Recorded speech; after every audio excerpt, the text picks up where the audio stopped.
Overwhelming evidence, Matt Gaetz should be prosecuted. However, the federal government says no.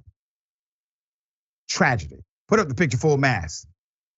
Let me give you the background. The Justice Department has informed lawyers for Representative Matt Gaetz and multiple witnesses that it will not bring charges against the Florida Republican after a year-long federal sex trafficking investigation.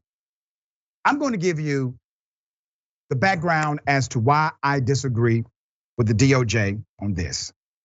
One of the reporters who broke the story on Gaetz' allegation posted a thread of all the evidence they compiled against Gaetz. Feds had a confession letter. Did you hear what I just said? Feds had a confession letter, private Venmos, Uber receipts, flight records, yet they still will not prosecute Congressman Matt Gaetz. Let me remind everyone that Matt Gaetz was actually on the committee providing oversight to the DOJ while the DOJ was investigating him. Isn't that ironic as hell?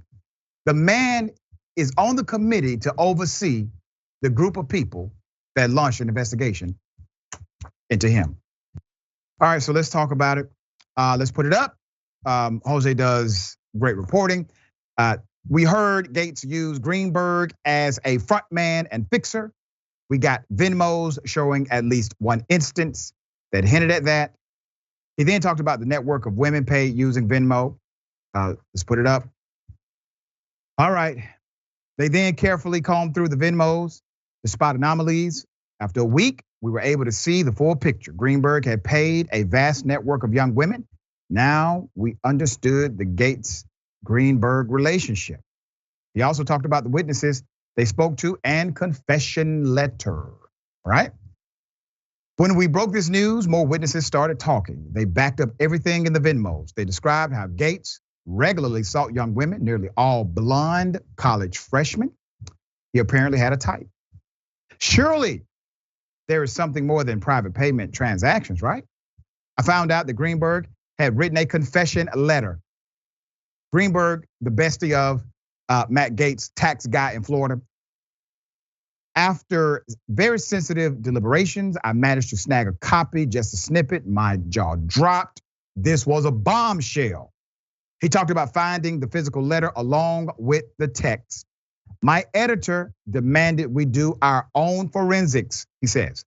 After much more investigating, I got a copy of the full letter, then a previous draft, then the first handwritten draft. We consulted a handwriting expert. We found out Greenberg, who's mentally unstable, alternates hands. Just as the next phase of our investigation was coming together, I found out that the FBI just started searching Greenberg's phone, which had screenshots of deleted text messages. I got those too. He talked about the contents of the confession letter. The result, a confession letter describing Gaetz' predatory behavior and the underage girl. The text also shows how Gaetz intervened to stop his buddy from getting a presidential pardon from Trump. The congressman just left his buddy out to dry. He talked about Gaetz seeking a pardon from Trump, all right? Great question. Turns out the congressman was trying to secure a pardon for himself. He talked about the feds using Greenberg as a cooperator, but suddenly just decided to just charge him instead.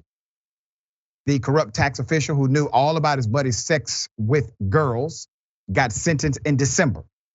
That's not exactly what the feds do with a cooperator they want to use to prosecute the target, all right? Attorney General Merrick Garland, once again, buck stops with him. He runs the DOJ. According to ABC News, the final decision was made by the Department of Justice leadership. After investigators recommended against charges last year, the DOJ declined to comment. There's some investigative prowess question, obviously, present here. If you have an individual who can absolutely identify can absolutely indicate who else was involved. And that person is not utilized in the standard FBI way. There has to be a question about the influence of Matt Gaetz. So maybe it's not even the influence of Matt Gaetz. Maybe the influence comes from Matt Gaetz' father, who is a very influential individual himself, who was involved, according to the narrative that we have. He was involved in that initial plot where they tried to pay somebody off, okay?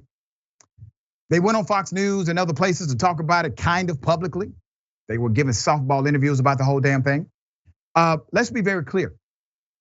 If this kind of information and evidence was on, I don't know, the average American citizen, they would have been indicted. Please believe it. Ben, thoughts here? Well, I'm surprised that a man who's at least tangentially in charge of his own investigation doesn't find himself guilty. I find that shocking and stunning. It's the American justice system delivering perfectly. I mean, it's so sad because did anybody even really expect him to be indicted? Because people in power don't seem to suffer consequences.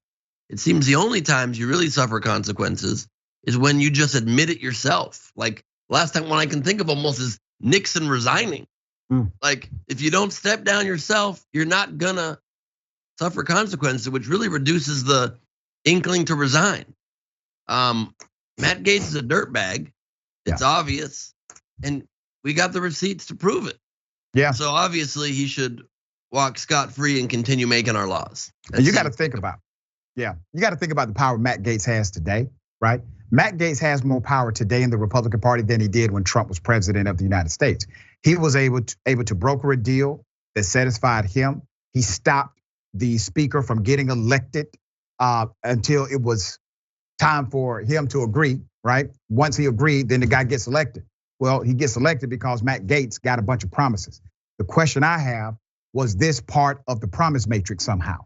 All right, we got questions. Well, also just, the best way to keep an eye on that is, look, we still don't know exactly what Kevin McCarthy conceded to get Matt Gaetz' vote. But I would start looking in Matt Gaetz' office. If you suddenly have a string of blonde 18-year-old interns, well, you got a clue. We're gonna follow the story. I don't think it is here.